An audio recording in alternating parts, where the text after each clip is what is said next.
but we wanted something that, you know, I had done some repairs around the shower with regular tape, because when you use regular tape and it gets moisture, sometimes it just releases.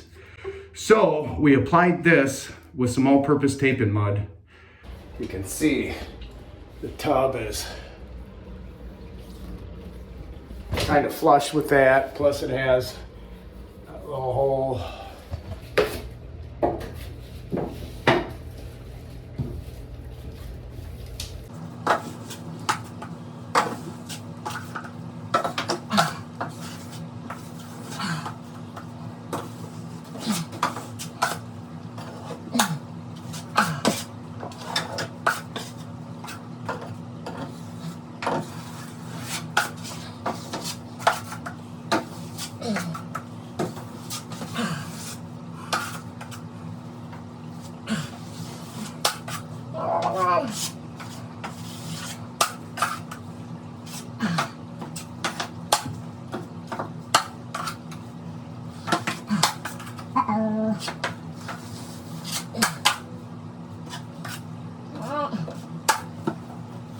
You can see once that starts to set up a little bit, see how it's falling out. Wait till it starts setting up, scratch it off a little bit. It was a big gap on this one. I need some more Durbond, make sure it's nice and heavy.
Feather your edge. It's almost like corner bead. You feather your edge first, swoop in, leave it flat. All right, first coat's all done. First coat's always with all-purpose tape and mud. For the bed coat, that's what we call the bed coat. Second coat day. I always check for blisters, but I did put the Fibofuse around the tubs. When I'm going around the corners, I'll try to keep it all one swoop.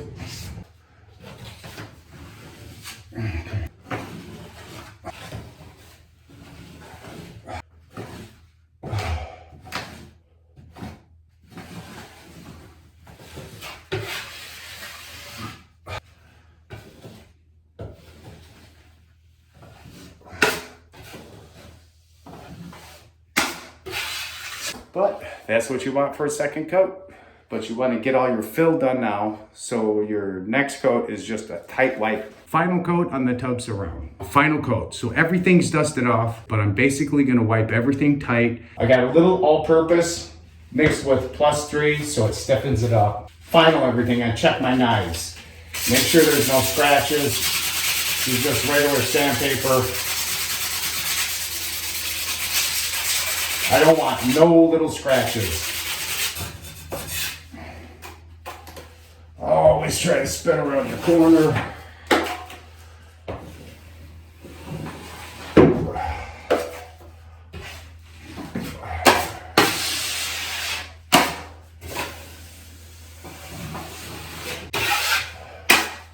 And And you just basically wiping it on, wiping it off, and you want to extend past your other coat.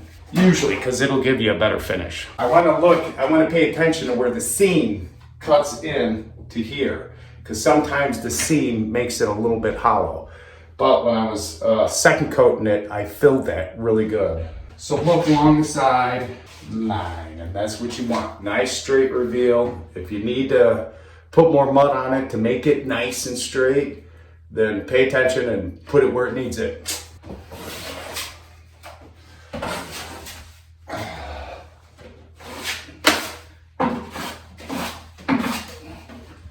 Pay attention.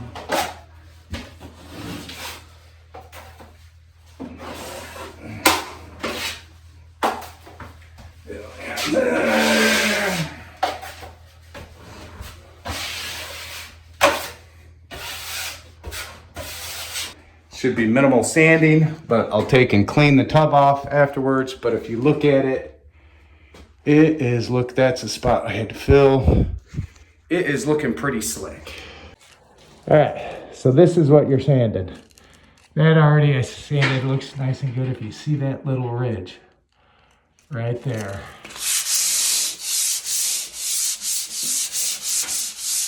Everything looks really good. That maybe little, there you go.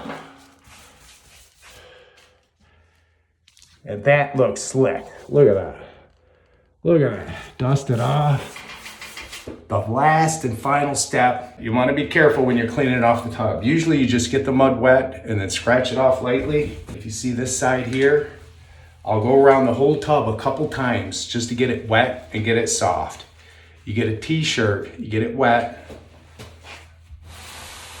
I mean, a lot of times what I'll do too first, if I didn't dust it off, is I get the vacuum. Get all the dust off of it. It makes it a little easier.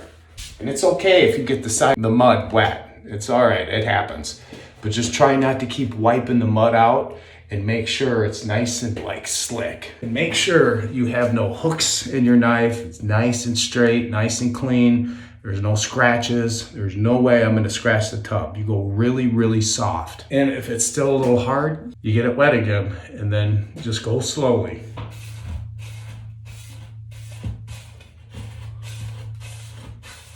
Push it in, go down. Push it in, go down. Don't try to go like this. You start here and then go down.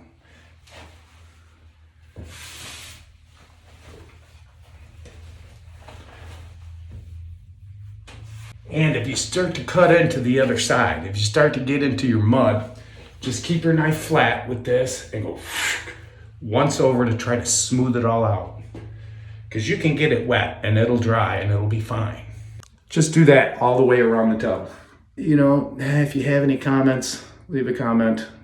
Have any suggestions? I'm always open for suggestions. Yeah, I've got lots of years experience and I want to help people. I want to help the homeowners, get better. I want them to be able to do their drywall and have it go, oh man, who did your drywall? I did, because you can be proud of stuff like that. Good luck on your drywall. Good to see you guys. Thanks for watching. Have a good day.